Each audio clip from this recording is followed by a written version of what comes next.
nós vamos aí fazer a correção, tá? Na nossa aula de hoje, a gente vai fazer a correção da atividade, relacionando aí a comunicação entre o campo e a cidade, tá bom? Na página 28 a 31 do livro de vocês. Vamos lá. Na página 28, ele vai apresentar o seguinte: leia a tirinha a seguir. Vamos brincar de telefone sem fio? Tá, pode ser, vamos! E aí tá todo mundo brincando aonde? No celular, né? Mas será se foi isso mesmo que ele quis dizer? Será se era para brincar no celular? Eu acho que não, né? Eu acho que foi diferente aí. Troque ideias aí com os colegas e anote sua interpretação sobre a tirinha nas linhas a seguir. Então, a professora colocou o seguinte: que o personagem Armandinho convidou seus amigos para uma tradicional brincadeira, conhecida como telefone sem fio. A ironia da tirinha está em evidenciar que as crianças retratadas já não conhecem mais. Vocês conhecem quarto ano telefone sem fio? Eu acho que não, hein? Tô duvidando de vocês.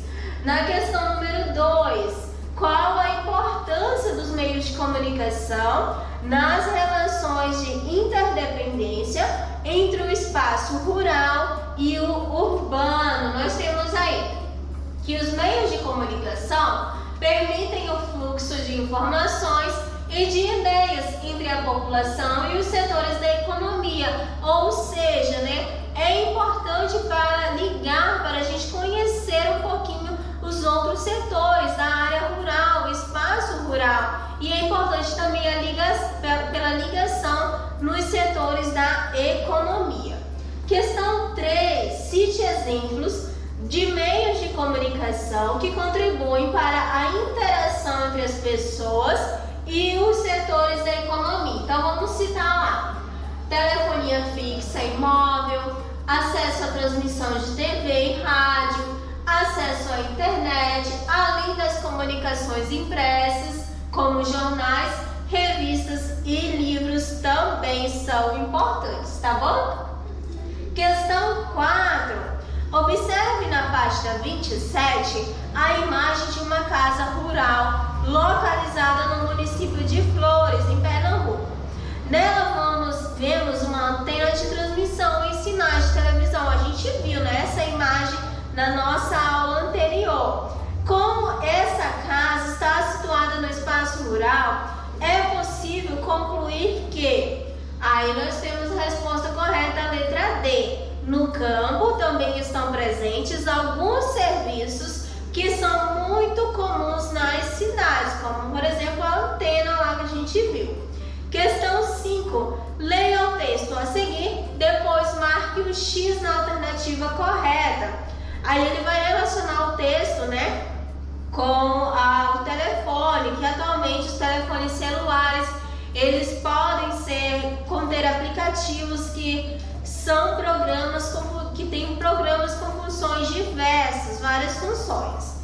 Aí ele vai perguntar assim, que esses casos são exemplos de o uso de tecnologia pode facilitar a integração entre municípios e melhorar sua infraestrutura. Então a questão é a letra A, a questão correta.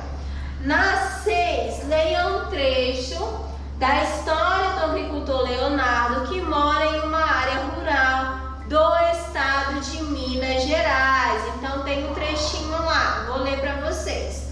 O dia começa bem cedo para Leonardo Antônio Quinechala. Antes das 6 da manhã, ele já está trabalhando na fazenda da família e vai até tarde. Tem dia que escurece e a gente ainda está trabalhando, diz ele. Interromper tudo ir ao banco, por exemplo, costumava ser um problema. Hoje ele resolve tudo o que ele pode pelo smartphone. Com a internet, nós acessamos o site do banco, vemos o extrato, o saldo, se tem boleto ou conta de energia a pagar. Pagamos pelo celular mesmo. Se fôssemos até Uberlândia, demoraríamos entre 3 ou 4 horas para pagar uma conta, diz ele. A história de Leonardo pode ser vista em muitos outros lugares na área rural do Brasil. E aí ele está perguntando que, de acordo com o texto, o agricultor tem uma relação com a cidade por quê? Correta? Letra C. Realiza um serviço típico das cidades sem precisar sair do campo, ok? E a questão 7. Leia um trecho da notícia: hortas urbanas se multiplicam pelas grandes cidades.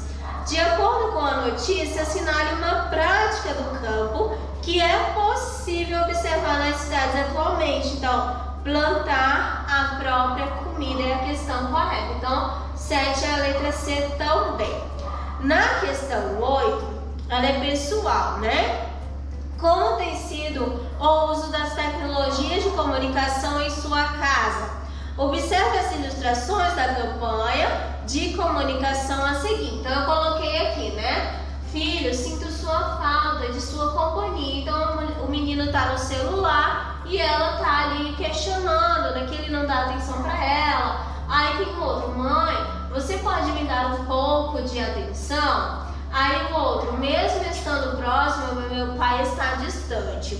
Aí ele está pedindo para que você utilize o espaço abaixo a seguir para ilustrar uma nova cena que demonstre o bom uso das tecnologias de comunicação em família. Tá bom? Então vocês vão desenhar aí no espaço abaixo o bom uso, né? Como, por exemplo, agora vocês estão estudando, então vocês vão aí podem desenhar, vocês estudando e assistindo às nossas aulas, tá bom? Então essa aí é a nossa correção. Lembrando aí o que a gente viu, né? Sobre o campo e a cidade, relacionando aí a comunicação entre o campo e a cidade. Falamos aí que os principais meios de comunicação responsáveis é o telefone, o aparelho de fax, né? A internet, a televisão e o rádio são importantes para a gente obter comunicação e ter também, receber notícias de outros locais também. A gente viu as imagens, tá bom? Então essa aí é a correção da nossa atividade. Por hoje é só, tenha um bom estudo e uma boa semana de aula. Até a próxima!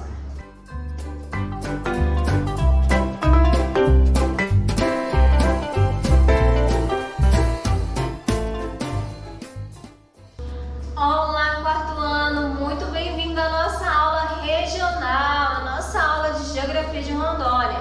O que nós vamos estudar na nossa aula de hoje? Primeiramente, nós vamos dar continuidade falando aí sobre o transporte fluvial na página 29 agora. Antes disso, eu vou fazer a correção da atividade da página 26 e 27. Caso vocês tenham feito essa atividade, sem problema, a gente só vai fazer aí a correção, tá bom? Vamos lá então. Na página 26, ele está pedindo aí para que vocês completem a tabela com o nome das rodovias ou dos lugares ligados por elas, né? Aí nós temos as rodovias federais em Rondônia. Dentro das rodovias federais, a gente tem a BR-364, 319, 425, 421 e 429. Dentro dos lugares que são interligados por essas rodovias, ou seja, quais cidades, municípios que passam essas rodovias. A gente tem aí, liga o município, a BR-364, liga o município de Vilhena à divisa de Rondônia com o Acre. BR-319, liga o município de Porto Velho à divisa de Rondônia com o Amazonas. BR-425, liga Guajará-Mirim à BR-364. BR-421, liga Ariquemes a Guajará-Mirim. E BR-429 vai ligar aí Presidente Médici a Costa Marques, certo?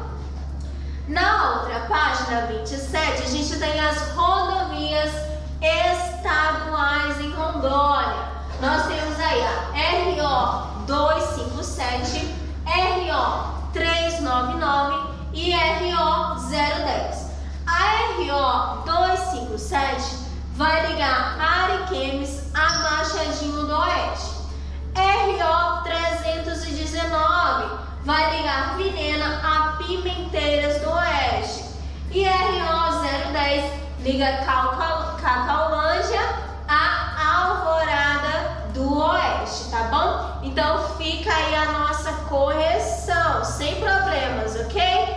Vamos então seguir ao nosso conteúdo. A gente falou, né, sobre os tipos aí de transporte, os sistemas de comunicação e os sistemas de transporte em nosso estado. E qual a importância desses sistemas de transporte e de comunicação para o nosso estado, hein? Para o quê? A interligação, a comunicação com outros locais, também para o fácil acesso, né, de questões de economia, política e questões sociais também, né? Os sistemas de transporte, eles são muito importantes para a nossa economia, não é verdade? Assim também como os sistemas de comunicação. E aí, dentro desses sistemas de transporte, nós temos aí o rico e vasto Rio Madeira.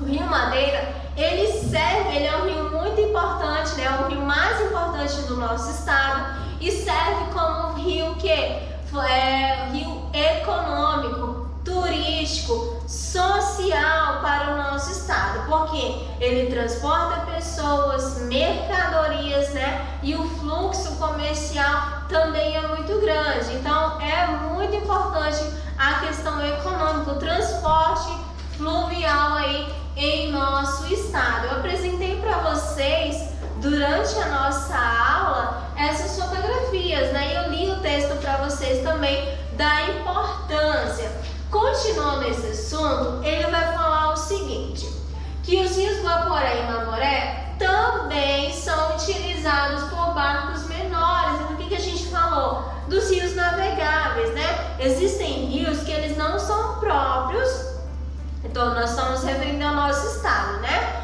Rios que não são próprios para a questão de navegação, de transporte de mercadorias. Eles servem apenas para transporte de pessoas, né? Para o turismo, lazer, mas não para o transporte de mercadorias. Com a construção, com relação a esses tipos de rios, mas como é que faz o transporte de mercadorias para essas cidades, para esses locais?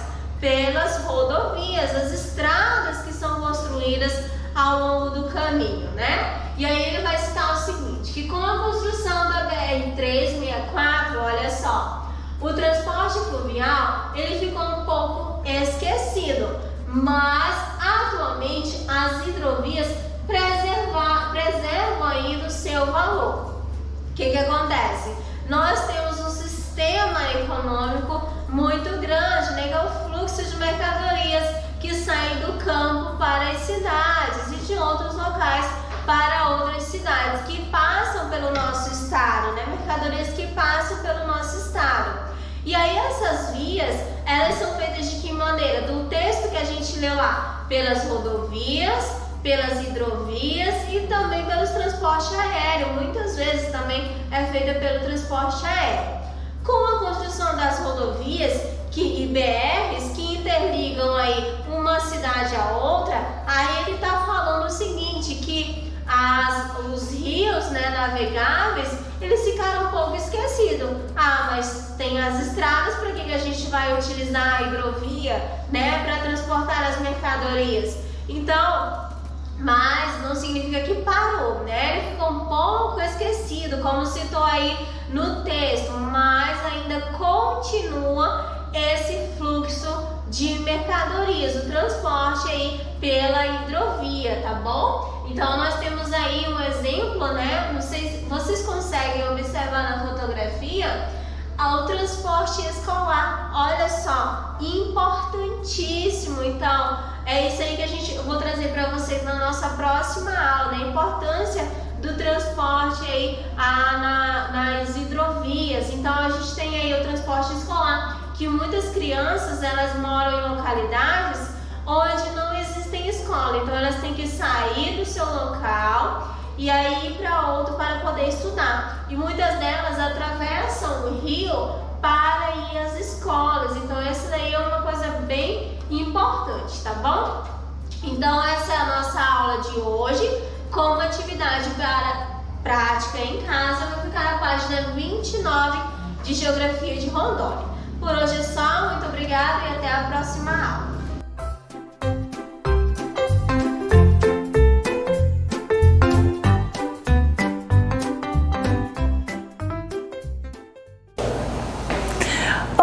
Oi, quarto ano, tudo bem com vocês? Eu espero que vocês estejam todos bem. Estamos começando mais uma aula de matemática.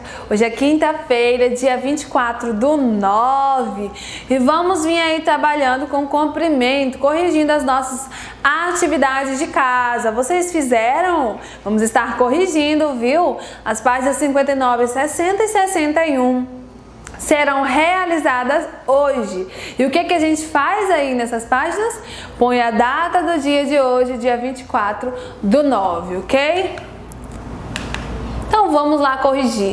Número 4, observando a régua da aba, determine quantos milímetros há em cada medida a seguir. Então vocês têm que contar aqui, né? Tinham que contar, já que era tarefa de casa. Então a gente vem corrigindo. Em 2 centímetros nós temos aí 20 milímetros. Em 0,5 centímetros nós vamos localizar ele exatamente aqui, ó. Ele é a metade de 1 centímetro, então ele é exatamente esse tracinho aqui, tá bom? Ele fica no meio ali, então nós temos 0,5 centímetros, são 5 milímetros que a gente conta aqui, tem 5. 0,3 centímetros, a gente tem que contar aqui, são exatamente 3 milímetros, ok? 5,1 centímetro, 51 milímetros, e 9,9 centímetros nós vamos ter 99 milímetros. Vocês podem estar observando aí a situação de quando a gente transforma de centímetro para milímetro. Se ele tem vírgula, a vírgula anda uma casinha aí, não é como se multiplicasse por 10 e aí essa vírgula anda uma casinha, ok? 5. Escreva quantos centímetros há em cada medida a seguir. Lembra? 1 metro tem 100 centímetros. Agora a gente toma como base sempre isso. 1 metro tem 100 centímetros. 2 metros vai ter 200 centímetros. 15 metros, vamos sempre observar. 1 vezes 100, 100. 2 vezes 100, 200. Agora 15 vezes 100, hein? 1.500, aumentou aí 2 zeros. E 0,5 vezes 100, quanto que seria, hein? A gente vai observar aí que são 50. A vírgula se movimentaria 2 casas, já que o 100 tem 2 zeros, tá bom? E o 8 vezes 100, nós temos aí 800 centímetros. 6. Que fração do metro cada medida a seguir representa? Tá falando aqui em centímetros, tá bom? Vamos considerar aí o metro para centímetro, são 100, né? Nós temos 100 centímetros em 1 metro. Então, o 100 vai ser o inteiro, ok? E logicamente, então, o 100 vai ser o denominador. Ele quer 30 centímetros de 100. Logo, é 30 sobre 100. Tranquilamente, a gente vem realizando as demais, né?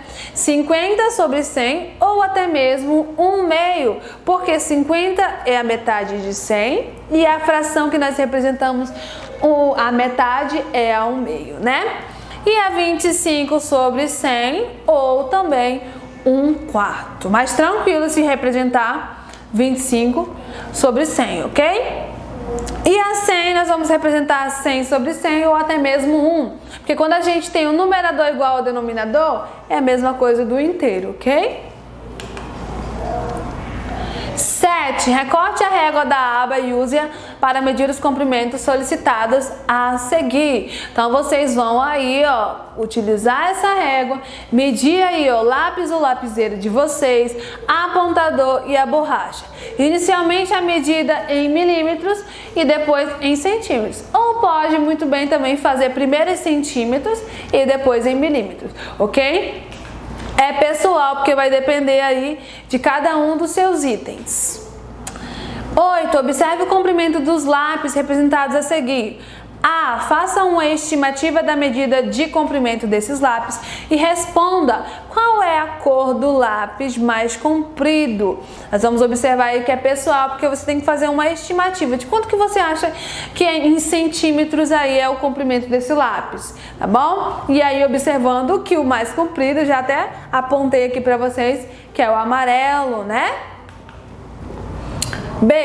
Use a régua para medir o comprimento de todos os lápis acima e registre na tabela a seguir. Vamos ver aí que o lápis verde tem 7,5 centímetros. 7 é de centímetro e 5 vai ser o milímetro. O vermelho tem 6 centímetros e o amarelo tem 8 centímetros. Qual é a cor do menor lápis? É o vermelho, que tem 6 centímetros. 9. Para ir de casa até a escola onde trabalha, Ana percorre 2 km de ônibus e 300 metros a pé. Quantos metros ao todo Ana percorre para ir de casa até a escola? Aliás, vamos lembrar aí quantos metros tem em 1 quilômetro. Quantos metros tem em 1 quilômetro? Nós vamos ter aí 1.000. E 2 quilômetros nós vamos ter aí 2.000, que nós vamos ter a representação. 2 quilômetros nós temos 2.000 metros. Logo aqui é a parte de ônibus. E a parte que é a pé, a gente vem juntando, né? Juntando aí nós temos 2.300 metros. Logo a Ana percorre 2.300 metros aí para ir até a escola, né? 10. Para ir até a casa da avó, Daniela e o pai percorreram 500 metros de bicicleta.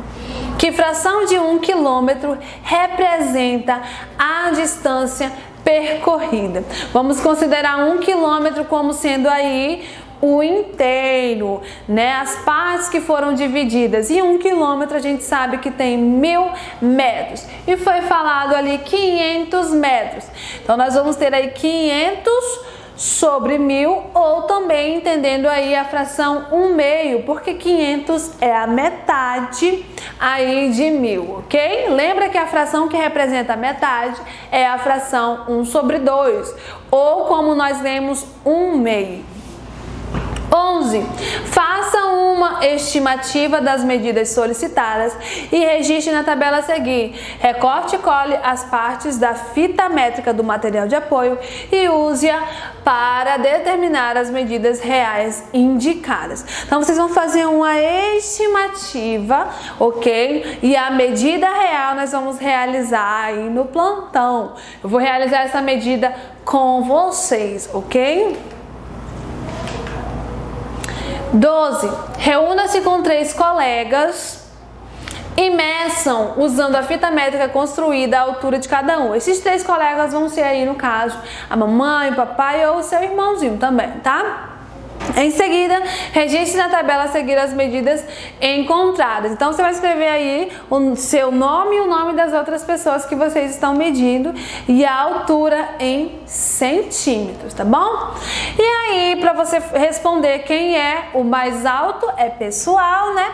Quantos milímetros ele é mais alto do que o aluno mais baixo também é pessoal. E aí você entende que essa aqui vai trabalhar a diferença do mais alto para o mais baixo, trabalhando a subtração, tá bom?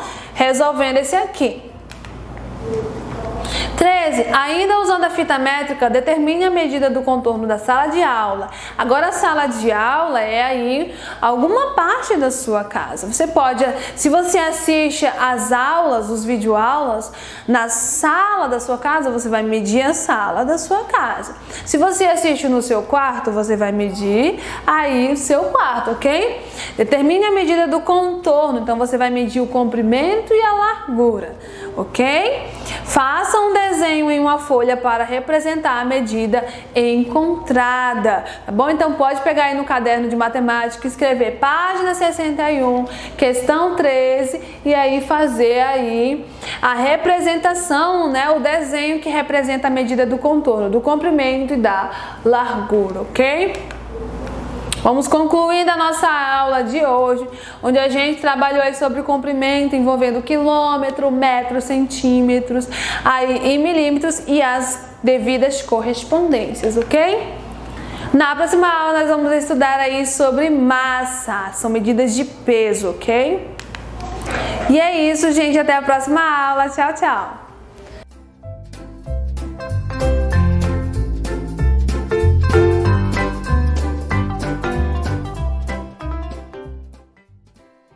Hello students, good morning, good afternoon or good evening, tudo bem com vocês? Eu espero que sim. Sejam bem-vindos à nossa segunda aula de inglês dessa semana e hoje a gente vai falar um pouquinho sobre adjectives e antônimos, que são os antônimos e os adjetivos. Não são a mesma coisa, tá bom? Um tem a ver com a outra, mas não são a mesma, não confunda, não é a mesma coisa, tá? Então vamos lá. Os adjetivos, né, são palavras que caracterizam os substantivos, seres, animais, objetos, etc.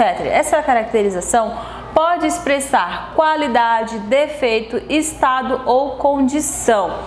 Por exemplo, quando eu digo assim, a professora legal. A palavra legal é uma qualidade, uma característica, é um adjetivo. Quando eu digo cachorro bravo, a palavra bravo é um adjetivo, é uma característica do cachorro, tá me dizendo que ele é bravo. Então aquela palavrinha característica é adjetivo. E a palavra cachorro é o substantivo, a palavra professora é o substantivo, tá bom? Então é só para explicar para vocês no português, porque agora eu entendo um pouquinho do inglês. Mas antes de mais nada, a gente também tem que explicar sobre os antônimos. São palavras contrárias. Por exemplo, cedo, contrário de cedo, tarde. Grande, pequeno. Rico, pobre. Alto, baixo. Vamos pensar um pouquinho mais. Quando eu digo os antônimos aí, no inglês, vamos chamar de short and tall. Posso falar também small e big. Então, só para mostrar para vocês, eu tenho alguns adjetivos aqui. Vamos lá. Fast, cheap, good, long, new, beautiful e great. Esses adjetivos foram tirados do livro do terceiro ano. Então, quem estudou na escola deve lembrar desses vocábulos. Ou até quem não estudou, mas que teve acesso a esse vocabulário, vai lembrar também. Então, vamos lá. Fast é rápido, cheap é barato, good é bom, long é grande, no caso é longo, né? New, novo, beautiful, bonito e great, legal. Vamos aos antônimos, que também são adjetivos, mas quando a gente fala de antônimo é a ideia contrária, tá? Então vamos lá. Contrário de fast é slow, que é devagar. Contrário de cheap, que é barato, expensive, que é caro. O contrário de good, que é bom, é bad, que é ruim. Contrário de long, que é longo, é short, que é curto, pequeno, né? New, contrário de novo, é old, que é velho. Beautiful, que é bonito. Contrário de bonito é ugly, que é feio. E great, contrário de legal, é boring, que é entediante, tá bom? Agora vamos ao exercício. Vocês vão colocar aí no caderno de vocês September, aí 24th, que é a data de hoje, nome da teacher, activity e o enunciado. Choose the correct word to the antonyms below. Vocês vão escolher, procurar a palavra correta para esses antônimos aqui. Eu já trouxe as palavras que eu quero, tá? Você vai dar um pause, vai copiar e vai responder bem bonitinho, tá bom? Vamos ver como é que ficou as respostas? Big vai ser small, short, long, ugly, beautiful, fast, slow, great, boring e new, old. Terminou, teacher? Ainda não. Tem a questão 2. Change the words to the antonyms. Vocês vão mudar nessas frases que vocês irão copiar, deixar bonitinha, pula uma linha para responder, tanto a A, quanto a B, quanto a C e a D, tá bom? Então o que vocês vão fazer? Vocês estão vendo que tem uma linha embaixo, tá sublinhado? Essa palavra sublinhada, vocês vão buscar o antônimo dela e vai repetir a frase mudando só a palavra sublinhada pelo antônimo, tá bom? Pausa direitinho, responde e dá o play para você ver as suas respostas se tá igual aqui. Vamos ver se tá igual, se tá tudo ok? Vamos lá. Mary is a boring friend. A Mary é uma amiga entediante. Vamos mudar isso, né? O contrário de boring é great. Mary is a great friend. Josh has a cheap motorcycle. Josh tem uma moto barata. Vamos mudar isso? Josh has an expensive motorcycle. Por que ficou um Nzinho, teacher? Porque a minha palavrinha expensive iniciou com vogal, tá? Então precisa ter o artigo com A e o N. Manuel is an old man. Ele é um homem velho. Contrário de velho é novo. Então, Manuel is a new man. Aqui já foi o contrário, né? Eu tirei o Nzinho e botei só o A, porque new inicia o som de consoante. Por último, Jacqueline is an ugly girl. Então, mudando feio para bonito, Jacqueline is a beautiful girl. Eu espero que vocês tenham entendido como que funciona antônimo, o que são os adjetivos, porque isso é importante sim, tá bom? Daqui pra frente eu espero que vocês consigam entender melhor os adjetivos e principalmente os antônimos. Galera, foi a nossa aula de hoje, espero que tenham gostado. Estarei segunda-feira aguardando vocês no plantão então. Bye, bye!